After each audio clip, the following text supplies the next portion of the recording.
আচ্ছা, তৃণমূল কংগ্রেসের পক্ষ থেকে ইস্তাহার প্রকাশ করা হয় এবং সেই তৃণমূল কংগ্রেসের ইস্তাহারে 10টি শপথ নেওয়া হয়েছে। ঠিক কি কি বিষয় বলা হয়েছে? মূল্যবৃদ্ধি নিয়ন্ত্রণে ব্যবস্থা নেবে তৃণমূল কংগ্রেস। দিদির 10 শপথ, মূল্যবৃদ্ধি নিয়ন্ত্রণে জোর। দেশ জুড়ে লক্ষ্মীর ভান্ডার, বার্ধক্য ভাতা সহ একাধিক সামাজিক প্রকল্পের ঘোষণা করা হয়।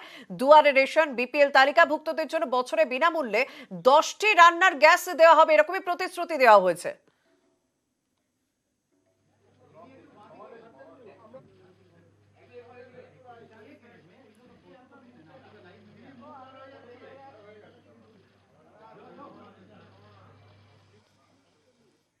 তৃণমূল কংগ্রেস ইন্ডিয়া জোটের সঙ্গে কেন্দ্রীয় সরকার গঠন করা মাত্রই এই সব প্রতিশ্রুতিগুলি পূরণে প্রতিজ্ঞাবদ্ধ থাকবে। দিদির শপথ। প্রথম, বর্ধিত আয় শ্রমিকের সহায়। সমস্ত জব কার্ড হোল্ডারদের 100 দিনের গ্যারেন্টি যুক্ত কাজ প্রদান করা হবে এবং সমস্ত শ্রমিকরা দেশ জুড়ে দৈনিক 400 টাকা বর্ধিত ন্যূনতম মজুরি পাবেন। 2, দেশ জুড়ে বাড়ি হবে সবারই। দেশের সকল দরিদ্র পরিবারের জন্য আবাসন নিশ্চিত করা হবে। দিদির শপথ। তৃতীয়, জ্বালানির জ্বালা কমবে, দেশের জ্বালা ঘুচবে। প্রত্যেক বিপিএল পরিবারকে বছরে বিনামূল্যে 10টি সিলিন্ডার দেওয়া হবে, বিনামূল্যে।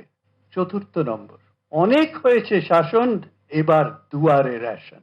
প্রতি মাসে প্রত্যেক রেশন কার্ড হোল্ডার 5 কেজি বিনামূল্যে রেশন, চাল, গম, শস্য প্রদান করা হবে। রেশন প্রত্যেক সুবিধাভোগীর দোর গোড়ায় বিনামূল্যে পৌঁছে দেওয়া হবে।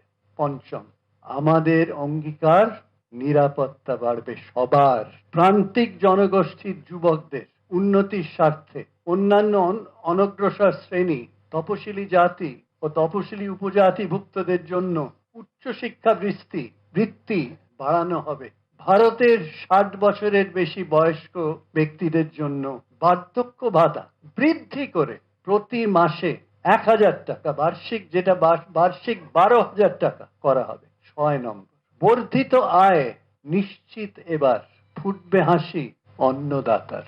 স্বামীনাথন কমিশনের সুপারিশ অনুসারে ভারতের কৃষকদের জন্য ন্যূনতম সহায়ক মূল্য প্রদানের আইনগত গ্যারান্টি, যা সমস্ত ফসলের উৎপাদনের গড় খরচের চেয়ে কমপক্ষে 50% বেশি ধার্য করা হবে। 7 নম্বর, স্বল্প মূল্যে পেট্রোপণ্য ভারতবর্ষে সকলে ধন্য। পেট্রোল, ডিজেল এবং এলপিজি সিলিন্ডারের দাম সাশ্রয়ী মূল্যে সীমাবদ্ধ করা হবে। দামের ওঠানামার পরিচালনা করার জন্য প্রাইস স্টেবিলাইজেশন ফান্ড তৈরি করা হবে। 8 নম্বর, নিশ্চিন্ত ভবিষ্যৎ অর্জন, যুবশক্তির গর্জন, নিশ্চিত ভবিষ্যৎ অর্জন। 25 বছর পর্যন্ত সকল স্নাতক ও ডিপ্লোমা হোল্ডারদের দক্ষতা ও কর্মসংস্থান বাড়াতে 1 বছরের শিক্ষানবিশ প্রতিশিক্ষণ প্রদান করা হবে। শিক্ষানবিশদের অর্থনৈতিকভাবে নিজেদের সহায়তা করার জন্য একটি মাসিক বৃত্তি প্রদান করা হবে। উচ্চশিক্ষা গ্রহণকারী শিক্ষার্থীদের 10 লাখ টাকা পর্যন্ত স্টুডেন্ট ক্রেডিট কার্ড প্রদান করা হবে। দিদির শপথ। 9 নম্বর, স্বচ্ছ আইন, স্বাধীন Bharat. Citizens amendment act CAA বিলুপ্ত করা হবে। এনআরসি বন্ধ করা হবে। ইউনিফর্ম সিভিল কোড ভারত জুড়ে প্রয়োগ করা হবে না। 10 নম্বর, এগিয়ে বাংলা, এগোবে ভারত। বাংলার কন্যাশ্রী প্রকল্পের সঙ্গে সামঞ্জস্য রেখে 13 থেকে 18 বছর বয়সী মেয়েদের শিক্ষার জন্য বার্ষিক 1000 টাকা এবং এককালীন 25,000 টাকা অনুদান দেওয়া হবে। বাংলার লক্ষ্মীর ভান্ডার প্রকল্পের সঙ্গে সামঞ্জস্য রেখে সমস্ত মহিলাকে মাসিক আর্থিক সহায়তা দেওয়া হবে। আয়ুষ্মান ভারত স্বাস্থ্য বীমাটির বদলে একটি উন্নততর স্বাস্থ্য সাথী বীমা, যা 10 লক্ষ টাকার বীমার সুবিধা প্রদান করবে। নির্বাচনটা তো লোকসভা নির্বাচন। সেই লোকসভা নির্বাচনে নরেন্দ্র মোদীর বিকল্প মুখ হচ্ছে মমতা বন্দ্যোপাধ্যায়, কারণ তিনি চ্যালেঞ্জ দিয়েছেন, তিনি বহিরাগতকে পরাজিত করেছেন। আমরা 2 বছর তো এটাই শুনলাম।